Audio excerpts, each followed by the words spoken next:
Este canal, Talkflow, não é um canal oficial, porém ele é licenciado, tem a nossa aprovação. E a gente tem um programa de apoio, que é o que faz o Flow Podcast conseguir ser independente e maluco do jeito que a gente é. Põe a cena pra gente assistir, Jean. Aí surge a Lorraine Warren, que agora a gente vai abordar esse tema pra você. Cara, eu não tenho ídolos. Eu não faço ídolos. Eu procuro ideias. Então o cara teve uma ideia, eu persigo a ideia do cara que eu acho legal. Então eu vou atrás de ideias. Eu não crio laços de ídolos. Porra, gosto do Jimi Hendrix pra caramba. Não. Eu quero saber como é que o Jimi Hendrix aprendeu a tocar guitarra, qual foi a técnica que ele utilizou e quem pode me ensinar essa técnica. Entende? Quando me mandam vídeos, alguns assuntos são legais, outros eu descarto. Eu não sou de assistir certos tipos de vídeo, nem quero.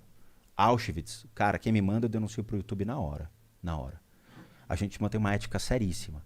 Então, a gente avalia que tipo de vídeo é legal trazer pro canal, que não agrida as pessoas e que traga conhecimento.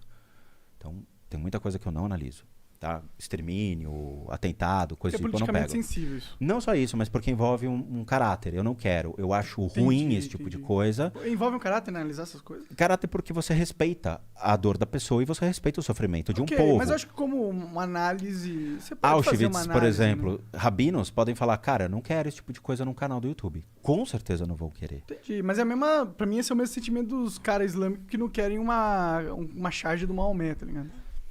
É difícil, porque mexe com a sensibilidade da pessoa, a crença dele e a dor dele. Eles são sensíveis a esse tipo de coisa.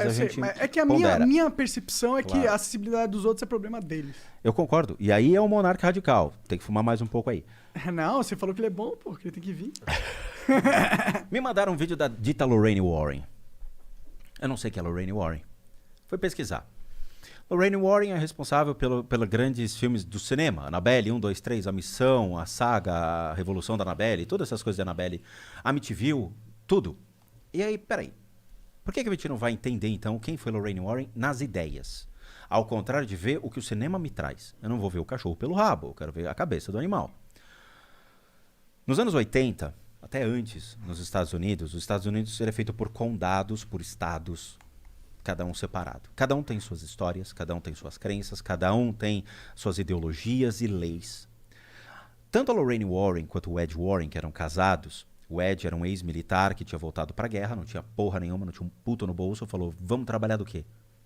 Não tem dinheiro. A Lorraine, ela era uma sensitiva. O que é uma sensitiva? Ai, tem alguma coisa aqui. Pronto, acabou.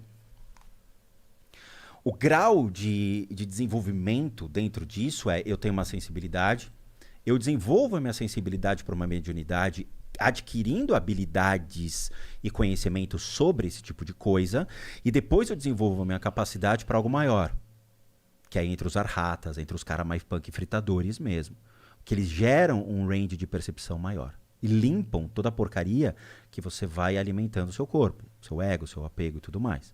Então você cria uma abertura maior de percepção.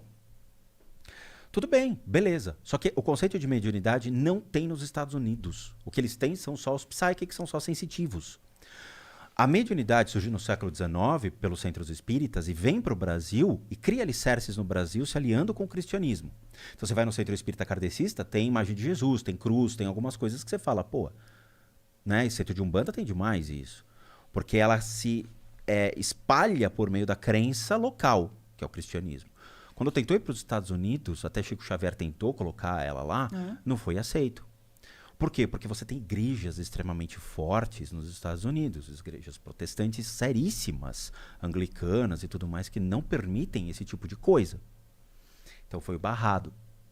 As sensitivas americanas se formam pela simples percepção. Tem algo aqui. A Lorraine foi de estado, estado, condado e condado, criando essas histórias por meio da crendice popular. Ah, acredito no Saci Pererê aqui. Aí ela cria a história do Saci Pererê, só que ela potencializa essa história. Com a percepção dela. Com o marketing comercial. O que dá medo a um ser humano? Ela foi e criou, potencializando o medo. E ela vende essas histórias. Entendi. Então, mas só me dá um breve resumo, porque eu realmente não sei quem que é essa mina aí. Ela é uma escritora? Senhora. Mas ela é uma escritora? Não. O que ela é? Ela era uma sensitiva. Ponto. Mas tem um livro, filme... Ela escreveu tudo. Livro e filme. Entendi. Ela escreveu livro, escreveu filme. A Amityville, a Annabelle. A Annabelle é dela. Entendi. Então ela é uma autora pica nesse mundo. Sim, teoricamente sim. Aí ela cria um museu nos Estados Unidos baseado no que ela encontrou na rua e ela coloca dentro do museu dizendo que é assombrado. E ela vende essa ideia. Custa $170 ficar meia hora dentro do museu. Caralho.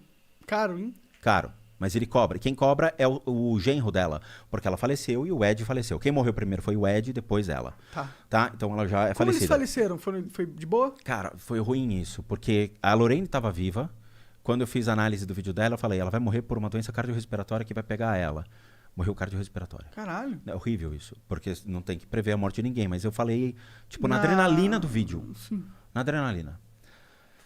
E ela faleceu com isso. Teve o enterro dela. Eu vi o vídeo do enterro. Lorraine e eu, brothers, ela não sabe disso. Não sabe? Não Será? sabe, chama ela aí. Já pô. chamei. Já chamou? Será que ela Já. foi pro outro lado mesmo? Calma aí, tu já chamou a Lorraine? Ela foi pro outro lado mesmo, é isso? Ela foi pro outro lado da força.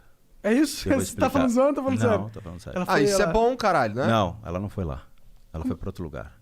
Pra que lugar Eu ela vou foi? te mostrar. What the fuck? Agora Tem, não, tem peraí, outro peraí, lugar, caralho. Que merda Que que, tem porra outro é essa? lugar, Pra onde ela cara. foi? Pra onde foi a Lorraine, Achei que todo mano? mundo fosse pro mesmo lugar. Fiquei, Cuidado, caralho, cuidado, que cuidado. merda. Não, cara, o obsessor. Ah, Ele vai transformar num monstro, dá pra ele, senão ele vai gritar aqui comigo. Não, mas ele esse, tá esse ligado, daqui é. ele tá não, ligado. tem, não, esse daqui na real não tem nada. eu tudo bem, tem nicotina, sim.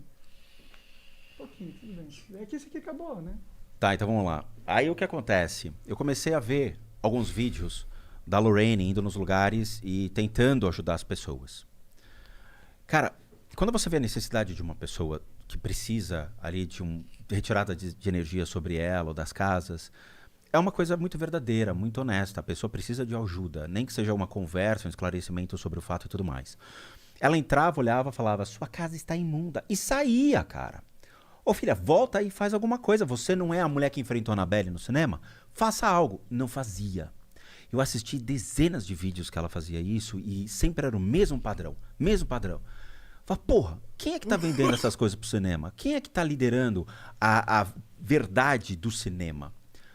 Aí a mídia começou a ficar meio inquieta. Por quê? Porque alguns casos que ela dizia ter participado, ela mentiu e não participou. Entendi. Começou a Caso de marketizar. Enfield, que foi da Inglaterra e tudo mais, um psicólogo chegou lá primeiro, um psiquiatra chegou primeiro pra ver o que estava acontecendo e botou os dois pra fora. O Ed chamou e o cara falou, você tá sentado numa mina de ganhar dinheiro, cara, você tá perdendo a chance. Ele falou, cai fora. Aí você já sabe qual é a índole do cara. Aham. Aí a BBC de Londres chama a Lorraine pra conversar. Senta aqui. A Amityville, na história real que você me escreveu no livro, diz que um demônio saiu do porão da casa, quebrando tudo, saindo. Isso é verdade, Lorraine? Não é verdade. Hollywood aumentou a história. E por que você não disse que era, pelo menos uma parte é verdade, a outra você permitiu isso? Por dinheiro, por royalties. E ela ganha muito ainda com a imagem dela. Só que o museu está fechado. Por quê? Porque ela fez uma apropriação indevida.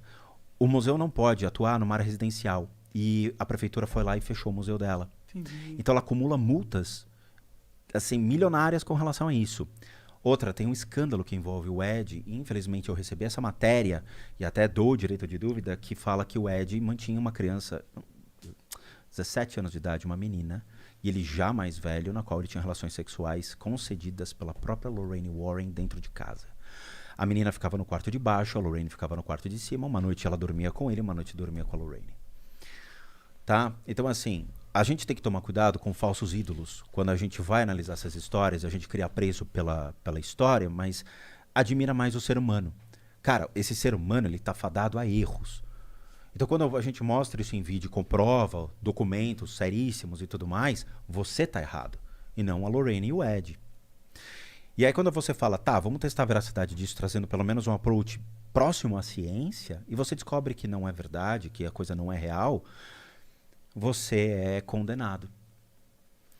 E aí eu cansei. Me mandaram as fitas proibidas que não saíram nos Estados Unidos. Uma moça nos Estados Unidos teve acesso a essas fitas e mostra a Lorraine Warren indo em Connecticut para atender um fazendeiro. O fazendeiro, cara, é sério, parecia o Magnum. O Tom Selleck antigo do Magnum. Todo sério assim, e o genro da Lorraine tentando expurgar algum mal. Primeira coisa, eles não têm autoridade para fazer esse tipo de coisa. Só quem tem são as pessoas ligadas ao Vaticano, ou seja, os bispos, arcebispos, pessoas que sabem fazer. Você acredita, tipo, você credibiliza o Vaticano nesse sentido? Você acredita que eles têm realmente essa premissa? Veio deles. Se o demônio é deles, criado por eles é que sabem como tirar. Entendi. E entra o Gabriel Amorfi nessa questão, e segura essa pergunta que eu vou te explicar isso. Na hora, a Lorraine tenta lá, todo mundo tenta, mas ela desiste. Ao invés dela andar para um psiquiatra, ela abre mão do negócio. O cara pegou uma calibre 12, atirou na mulher e depois se matou. Pergunta se os Estados Unidos condenou Lorraine por ter feito uma negligência de ter encaminhado isso para um médico responsável e feito uma internação psiquiatra, um diagnóstico sobre o indivíduo. Não fez. Ela é responsável por isso. Porque se você vai na casa de uma pessoa e você constata que existe um desequilíbrio emocional e mental, você não bota a mão na pessoa. Você chama um psiquiatra. Você leva para uma internação, para depois verificar se é algo espiritual. Então eu comecei a ver a Lorraine Warren sobre uma ótica de uma sensitiva que tinha sua crendice popular, mas que arrastou uma história bem complicada de ser respondida. Porque você envolve pessoas e entra no fanatismo. Esse fanatismo é que as pessoas têm que começar a questionar. Por que você é fã daquilo? O que te leva a ser fã daquilo? Você sabe dos erros da pessoa? Você está ciente dessas atitudes? Beleza. Caso contrário, presta atenção na qual pessoa que você está se apoiando. Você está colocando sua fé, sua crença naquilo. Tá?